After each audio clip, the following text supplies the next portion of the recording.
Hello friends, welcome to Meridian Overseas. तो फ्रेंड्स, आज हम बात करने वाले हैं रीजंस बिहाइंड वीज़ा रिफ्यूज़ल। तो फ्रेंड्स, आप लोगों को जैसे सुनने में मिला होगा कि इटली में बहुत ज़्यादा वीज़ा रिफ्यूज़ल्स रहते हैं। Yes, it is true but not completely. Italy में वीज़ा रिफ्यूज़ल्स रहते हैं, लेकिन हर एक रिफ्यूज़ल के बिहाइंड एक ना एक वैलिड रीज़न रहता है। तो अगर आप उन रीजंस को जानते हुए आप अपना वीज़ा एप्लीकेशन सबमिट करेंगे तो श्योरली आपका रिफ्यूज़ल नहीं आएगा।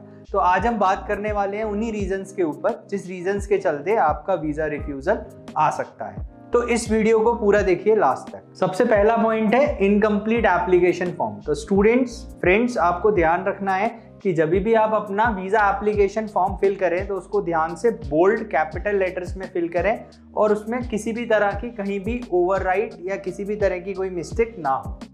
सेकेंड पॉइंट है submission of false document. So friends, आपको किसी भी तरह के फॉल्स डॉक्यूमेंट को सबमिट करने से अवॉइड करना है, सबमिट करने से बचना है।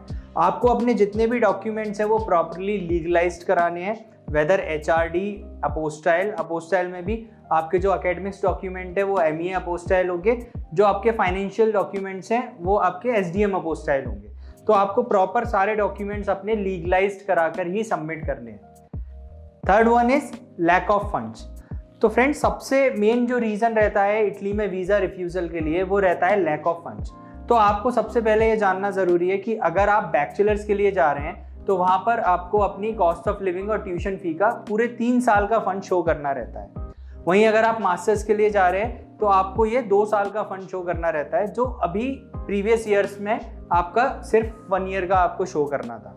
तो अगर आप बैचलर्स के लिए जा रहे हैं तो आपको ध्यान रखिए, आपको अराउंड 15 लाख से 16 लाख का अमाउंट आपको अपने अकाउंट में या अपने स्पॉन्सर के अकाउंट में शो करना रहेगा।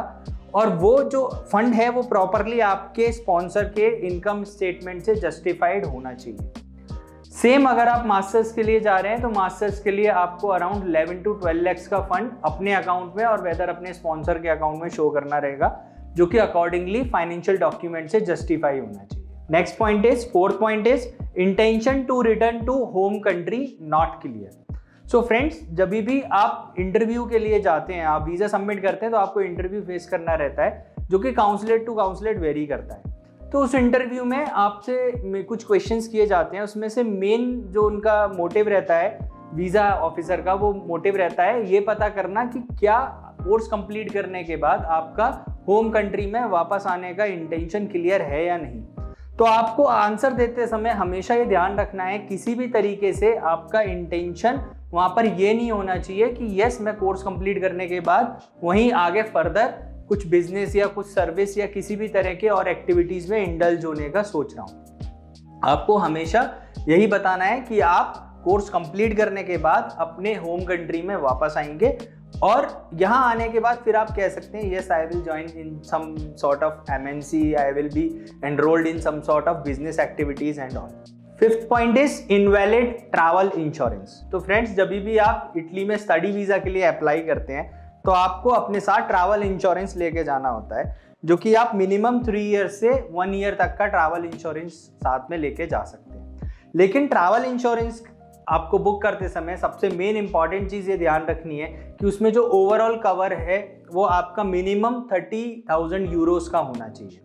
तो 30,000 यूरोस से अगर आपका कम उसमें कवर होता है, सो अगर सम एश्योर्ड उसमें 30,000 यूरोस से कम होता है तो फिर आपका वो इंश्योरेंस इनवैलिड हो जाता है और इस केस में भी आपका वीज़ा रिजेक्ट हो सकता है। 6th point is invalid accommodation proof. तो फ्रेंड्स, जब भी आप इटली में जाते हैं तो वहाँ पर इनिशियली आपको 15 डेज से लेकर के 1 मंथ तक का अकोमोडेशन बुक करके जाना होता है। रीज़न बिहाइंड इज कि आप जब भी वहाँ जाते हैं तो सबसे पहले आपको रेजिडेंसी परमिट के लिए अप्लाई करना होता है। रेजिडेंसी परमिट आपको जब मिल जाता है तो it will take around 10 to 15 days. उसके बाद फिर आप लोकल अकोमोडेशन के लिए देख सकते हैं, या जो आपका हॉस्टल अकोमोडेशन वगैरह मिला है वो भी आपका कंफर्म होगा जब आप अपना रेजिडेंसी परमिट सबमिट कर देंगे रिलेटेड रीजनल ऑफिस में।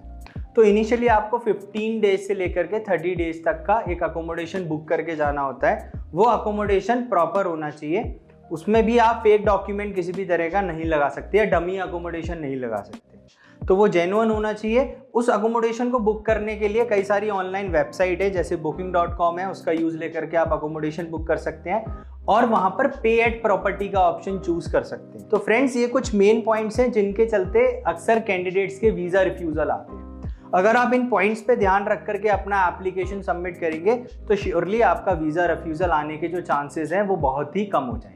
सो फ्रेंड्स, अगर आप इटालियन यूनिवर्सिटीज में अपना एडमिशन कंफर्म कराना चाहते हैं तो आप अपने एप्लीकेशन हमारे पास application02@meridian.org पे शेयर कर सकते हैं।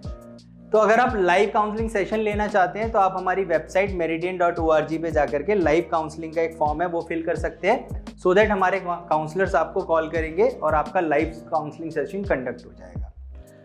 ऐसे ही मोर अपडेट पाने के लिए आप हमारे चैनल को लाइक, सब्सक्राइब और बेल आइकन पे प्रेस करिए। Thank you, have a nice day.